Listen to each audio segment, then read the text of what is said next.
All right, we are going to do number 44. A block that has a mass of 3 kilograms is pushed against the wall. So I'm going to redraw this. So here's a block, has a mass, and this block is pushed against the wall at the angle of 50 degrees. As shown in the figure, the coefficient of static friction between the block and the wall is 0.250. So I'm not going to worry about this, but I will do this as well. I'm going to treat this as two different angles as I'm doing part A and part B because I don't want to redo this. So basically, folks, think about this. You have a wall, and I'm going to do the forces here. You have the force of gravity. You have the wall here, and I'm going to redraw this as the angle of this. And there's friction amongst the wall, and let's think about this. I'm not going to answer this, or at least not yet. I am going to think about this conceptually because, in my opinion, this problem should be read. Because conceptually, this is pretty hard to kind of visualize. Because think about what's going on. Realistically, when you push against the block, maybe not hard enough, maybe you just push it, barely give it a tap, the force of gravity is going to overcome the static friction and it's going to fall down. You push it just right to the point where you push, and this is going to be the component of the normal force. The more you push here, the more it's going to want to push back. And that component here, that maximum value of the static friction times the component of the normal force is the maximum value that this overall net force would have to overcome in order for the block to move. Because if this net force becomes less than the overall friction force, then the block will remain stationary. So we have different scenarios here. And not only that, but the block can either move downwards because the force of gravity will pull the block downward hard enough to the point where you're not pushing it up enough, or you're pushing it so freaking hard that the block moves upward. So I'm going to call up positive, down negative, and I'm going to treat this as different cases. This is very important for you guys because this is not about solving this. This is about understanding why we do the methods that we do, because that is very important. All right, so let's get started. All right, let's do this. All right, so let's do the scenarios. Let's do a case here. So I'm going to just rearrange this problem, and I'm going to say that the angle here is going to be 13 degrees. So the case here is you have a block, you're pushing this in some force at some angle from the horizontal, and there's a force of gravity, and the more you push it, the more the wall is going to push against the block. So we're just going to call that the normal force, and that's it. We're going to do a case when there's no friction. I know it's counterintuitive here, but this is very important. So let's pretend that the block is on the ice, and you're pushing it against the block. So let's say that there's no friction between those surfaces. Well, the sum of the forces in the x, let's just get this out of the way, and the sum of the forces in y. So the sum of the forces in the x is p sine of theta. Oh, wait. Yeah, it's fine. Minus sine of theta minus the normal force, and that's going to equal 0. So it's not going to move either of these directions. So therefore, the normal force, and I just messed up. Oh, that's very embarrassing. So the normal force is really just p cosine of theta. It's kind of hard to do these videos sometimes. So the sum of the forces here would be the p, this is where it's sine of theta, the component of this right here, minus the mg. And I'm going to call this ma. Notice that I'm not including friction just yet. So notice that if mg is greater than p sine of theta, then the block will move upwards in that direction. Oh no, downward. Other way. So it would move downward. So now if mg is less than p sine of theta, so just think of this as this being greater than this value, then the direction that would move is upward. So you have two cases here already when you're not including friction. So regardless of it, those cases has to be involved in the case where there's no gravity. What am I saying? I don't know. My words are not coming out right. So let's set this equal to 0. Let's say the case is where the block will start to change direction. So let's set that to 0. We're not going to really do this, but we're not going to find the force that it takes for, well, actually, we're going to need to. So we're going to do the case where P sine of theta is less than or equal to mg. So let's say that this component is less than the gravity. It's going to move downward. And now we're going to start resetting this up. Now we're going to include friction force. All right. No, specifically static friction. So now, if this case is true, where P is less than, or the component that you're pushing this block from is less than gravity, then that means that this friction, then the block will move downward or wants to move downward, and that friction is going to be in the opposite direction of the motion that the block will want to move if it's on ice. And that's it, folks. Now let's set this up. So I am solving this for, it's just that this is a bit hard. So P sine of theta minus mg, or plus the force of friction that's going to point upward, minus mg. And we're going to find all the cases where this force is stationary. Not moving, but stationary. So the friction, the static friction force, the actual value of F actually varies, folks. It's not a constant value. This is not constant. This varies. So this is not constant. Keep that in mind, folks. That constant. In order for Newton's laws to hold true, this would always have to be the case where mg minus the component of this would have to be greater than the component you're pushing it at. So already there's the setup. So in order for this to hold true, the friction will always have to equal to this. Now, what makes this problem a bit hard is the fact that the friction, the maximum value of the friction that you have to overcome, has to equal the coefficient of static. Because realistically this value is not always constant, but for the, for in the case of that, we're talking about the maximum value of static. This has to equal P cosine of theta. This right here, this friction force, this has to be greater than. So in order for the, so let me write this down. So in order for the block to remain stationary,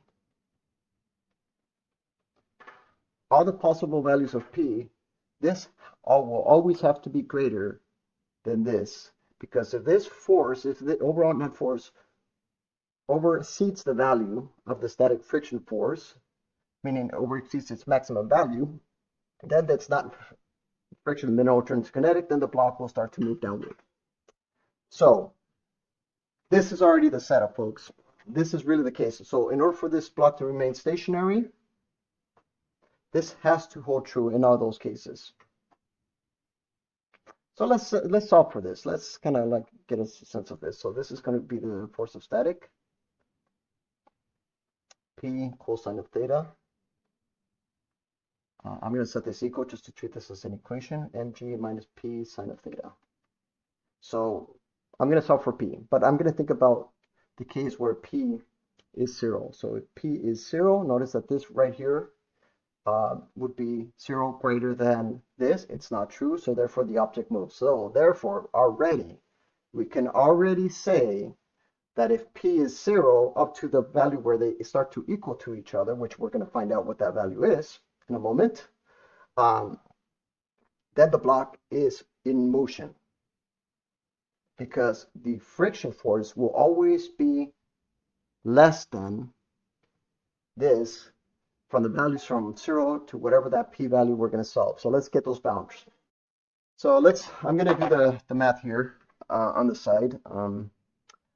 In fact, I think I can do it here in my head here. So p, it's not hard. It's just, and you move that, you divide. So it's going to be mg. This is going to be a plus. You're going to factor out the p. And there you're going to divide that out by, it's just going to turn into a plus. So cosine of theta plus sine of theta. There you go. Beautiful. There's the maximum value. All right. So let's find out what that value is. So let me put this in my calculator real quick. So 3, that's going to be the mass. That's going to be the angle. 0.250, that's going to be the coefficient of static. So I'm going to put this in my calculator. Mg divided by that. Coefficient of static, cosine of theta. 0.250 cosine of theta added to sine of theta. I know this is hard, guys. Maybe.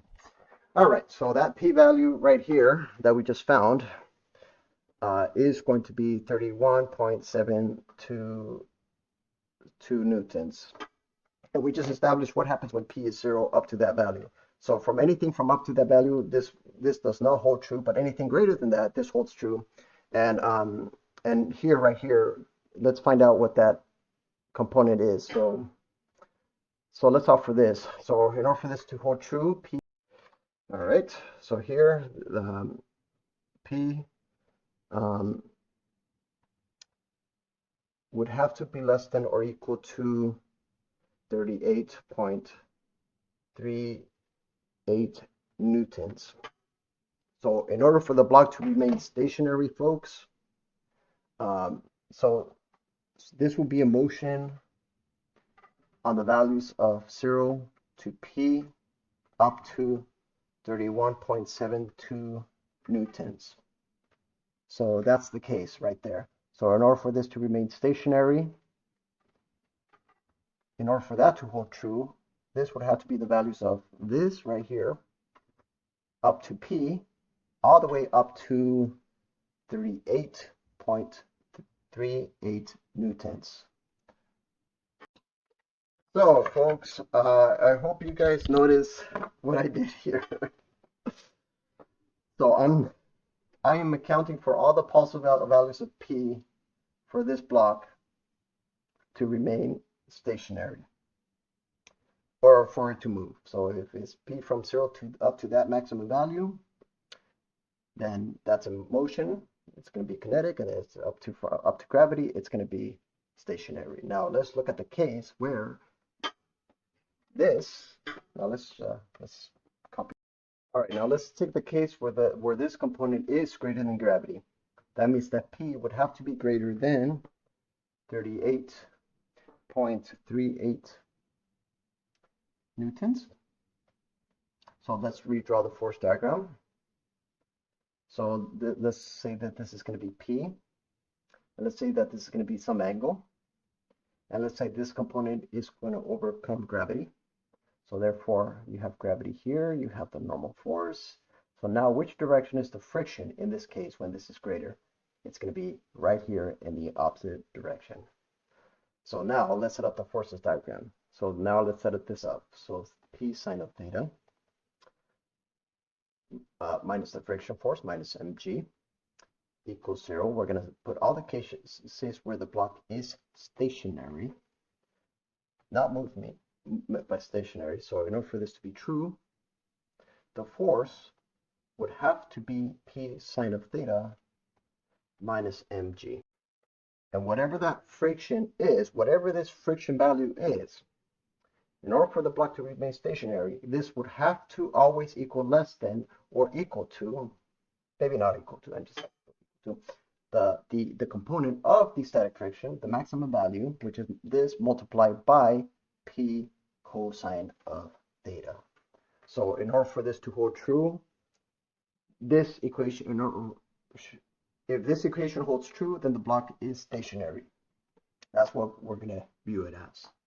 So like always, let's find the case where p is 38.38. Let's say that That component right there is, let me double check this.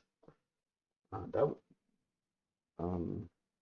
would be P sine of theta would be that, gravity would be mg, so yeah, they match. Okay, make sure my math is correct here. So let's say that this force right here, this P is going to be this value. Let's say 40, just for the sake of 40. And I'm going to put this on the calculator. Let's say that P is 40. Let's say if this holds true. So I'm going to put this in the calculator. In fact, let's do this. Before we do this, let's just kind of think about this. Let's think of this in terms of the ratio, just so that we can, so that we don't have to solve anymore. I'm going to do this. I know it's not convention, but who gives a fuck? So I'm going to say, I'm going to let this inequality, in order for this to hold true, this denominator would have to be greater than this numerator, because if it's not, then the block is not stationary. That's pretty easy, right? You guys got this. 0.25. You guys fully understand what I'm saying, right? P cosine of theta. Let's see if this is true. And I got 0.1, so it looks like it is true. Which doesn't make any sense, to be honest. Actually, folks, I'm an idiot. It does make sense. I was like, what the fuck? No, it makes sense. Because think about this. You're not pushing hard enough for it to overcome friction. So you remember, you have to, these components have to be greater than this in order for the object to move. If it's not, in this case it's not, then the object is stationary. So yeah, so that means that I put in P equals 40 for the value. So that means that this value right here, P, so this value right here, this component would have to equal up to its maximum value. That maximum value is which we're going to solve. So we're going to do some mathematics. We're going to set this equal to each other and solve for P. All right. All right, so let's solve for P. We can do this, folks. All right, so what am I going to do here? I'm going to move that mg over there. So I don't have to think about this too much. So P equals that. Move that there, move that on the side. So that's going to be coefficient of cosine, static cosine of theta. Oh, that's going to be a minus, whatever. So that's going to be sine of theta minus the coefficient of static of cosine of theta. Let's find out what that value is. So I'm going to put this in the calculator. Mg divided by theta minus the coefficient cosine of theta. So I got my value. If my logic is right, this should be correct. So the maximum value here would be up to 48.57 newtons. So anything greater than this value, anything greater than this, then this inequality will not hold true anymore. So therefore the block is in motion and it's not static friction, it's not stationary anymore, and it's a kinetic friction. Hey, look, we're done. That was nice, folks. I hope you guys enjoyed that. So notice that we took account into all cases. Now let's do the case where, so if anything P that's greater than 48.57 newtons is in motion. So I'm going to think of it like that. So here, so all the possible combinations of P, folks, when the angle here is 50 degrees. Because they actually want us to repeat that same process, and I think I wrote all this down. So let me set this up. Well, notice, folks, that was pretty hard. All right, so describe what happens if P has a lot. Okay, what's part A? Determine the volume values of P that allows the block to remain stationary. Well, it's basically this. It's basically, in order for this to remain stationary, all the possible. Right. So in order for this to hold true, this is the answer, 7, 2. All right, so if you want to answer part C, let's just say that if the angle is 13 degrees, the block will remain stationary only at anything that's less than 63 newtons. Anything that's greater than 63 newtons, or approximately around there, around those values, no matter how hard you push on the block at a small angle, the friction will always take over, and therefore the block will always remain stationary if you push it at that small angle. Which actually makes sense if you think about it, because you're really pushing more on the normal force towards the surface of the wall, which increases the maximum value of the static friction. Anyways, folks, I hope this makes sense to you guys. Anyways, sorry for the long video, but I hope this helps you guys. Anyways, enjoy.